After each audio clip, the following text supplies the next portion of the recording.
Success isn't just one key, it's a collection of keys.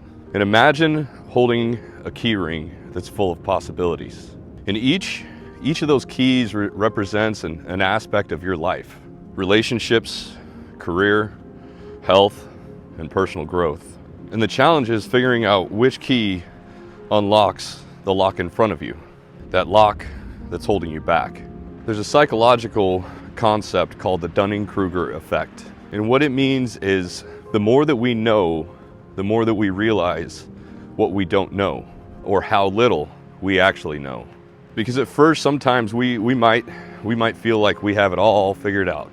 But the deeper we go, the more we will begin to understand our own ignorance. And that can feel extremely overwhelming. But it's also empowering, because it's just the beginning of true growth. Welcome back to another episode of Sweat Talk. My name is Chad.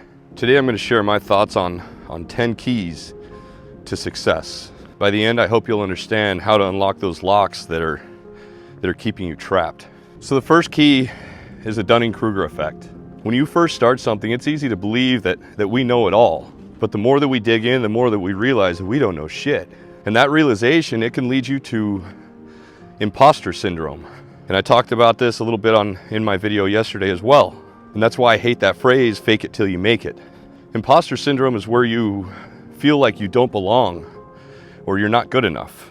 When the truth is you're just new. You're not actually an imposter to anything, because everybody has to start somewhere. And that phrase, fake it till you make it, it implies deception. You're not faking anything. You're learning, you're growing, and you're gaining experience. And understand that learning isn't a sign of weakness, or it's not a state of weakness. It's the first step towards mastery. So accept where you are and just focus on progress and not perfection. Key number 2 is listen to your gut, because your instincts are powerful. That gut feeling that you get, it's not just random. It's your subconscious mind that's processing information faster than your conscious mind can. And it's like having an internal compass that's pointing you in the right direction. And the challenge is learning to trust it. Society teaches us to ignore our instincts and always rely on logic. But the truth is the two can actually work together. Start paying attention to those small decisions. And when something feels right or something feels wrong, listen. Over time, this practice strengthens your ability to trust in yourself and something bigger. Your gut it's like a muscle. And the more that you use it, the stronger it gets. And when you align your instinct with your actions, you'll be able to find clarity and direction. The third key, look for signs. Life is full of signs, but we have to have a willingness to look for them and see them. And these signs, they might come in forms of opportunity, challenges, conversations. Some call it intuition, and others might call it divine guidance. But whatever you believe, these signs can guide you towards success. And the key is to remain open and observant. Pay attention to patterns, recurring themes, and opportunities. Understand that sometimes what looks like a setback could actually be an opportunity. It could actually be an opportunity for something much, much greater. Trust that there's something that's laid out for you, and take steps forward when the signs begin to appear. Key number 4 is start to think long term. We live in a world that values instant gratification, from fast food, same day shipping. We have become conditioned to want results now. And this has only gotten worse as time's gone on. But success does not work that way. It requires patience and long-term planning. Think about where you want to be in 10, 20, 30 years. Because no matter what you believe right now, 10 years from now, you will not be the same person that you are today. Then think about how our grandparents, they used to plan their lives decades in advance. That was the normal thing to do. Now, we can't seem to plan a month in advance. Most of us, we struggle to plan 5 years ahead. And when I was in my late 20s, I decided that I want to retire by the age of 50 years old. And it's not so that I could stop working. It's so that I could work on my own terms. It's so that I don't have to miss my anniversary anymore, or I don't have to miss Christmas or my daughter's birthday. It's so that I can do what I want, when I want. When I think about retiring, it's not because I hate my job, because I actually like my job, but it does come with an inconvenience that I firmly believe that I can do away with. But that end goal of retiring at 50, that requires sacrifice, discipline, and an end goal. It took discipline, and I'm not far away. Because long-term thinking, it's not about waiting for that perfect moment. It's about creating a life that aligns with your vision over time. Key number 5 is take consistent action, because our dreams are completely worthless without action. Setting goals is easy, but the real challenge is doing the work that it requires to achieve those goals. Because success is, it's not about these gigantic leaps. It's about showing up every single day, even when you don't feel like it, and doing it like you love it, even when you don't. I firmly believe that consistency is more important than intensity. It's better to take small, regular steps than it is to try to take massive leaps forward, with the end result being burning out and not sitting there trying to do everything all at once. So break your goals down into small, manageable pieces and focus on them one at a time, or focus on the progress, because success is a marathon, it's not a sprint. Key number 6 is develop resilience. Life will throw challenges your way. That's the inevitable. And success isn't about avoiding failure. It's about how you respond when that failure happens. Resilience is the ability to bounce back from those failures. It's the ability to learn from those setbacks and being able to keep moving forward. In building resilience, it takes a lot of time and a lot of practice. So start by reframing those challenges into opportunities for growth. Every obstacle that you face makes you stronger and better prepared for those setbacks, or for the next setback. And don't fear failure, because that's necessary. Failure is absolutely a necessary part of the journey to success. Key number 7 is build strong relationships. Virtually nobody ever succeeds alone. There are exceptions to every rule, I get it. But more often than not, every successful person has had relationships or a team built around them. Because the people that you surround yourself, they are going to play a huge role in your success. Build relationships with those people who support you and inspire you and encourage you. The ones who will challenge you. Seek out mentors who can guide you, who you can learn from their experience. And invest time in your personal and your professional relationships.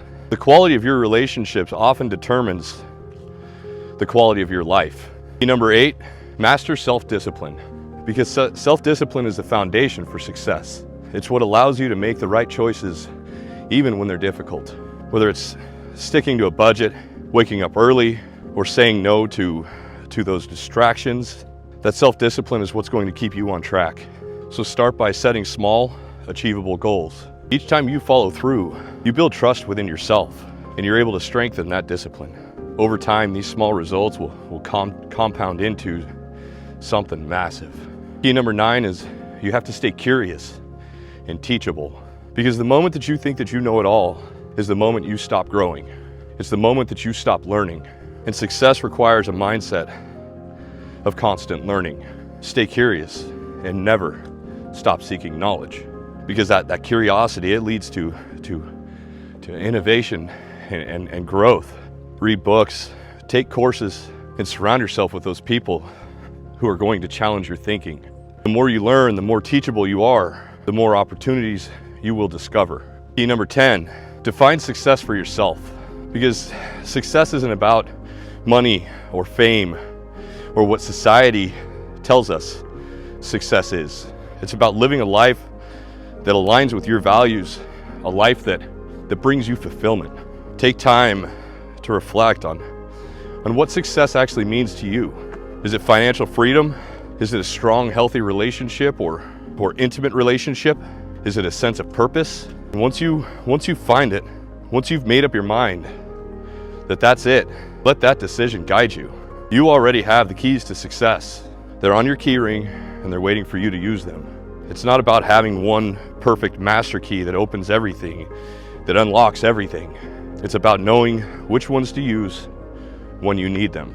Because success, it's a journey, and it's not a destination. I believe that these 10 keys will give you the potential, or allow you to see the potential that you already have, and allow you the opportunity to put that right key in that right lock at that right time, as long as you're willing to pay attention and listen. And if you're able to do that, you will be able to unlock the life of your dreams. If you made it this far, do me a favor and go down in the comments section and write that one word, keys. Just that one word, keys. Let's take those keys off of that key ring and put them in order.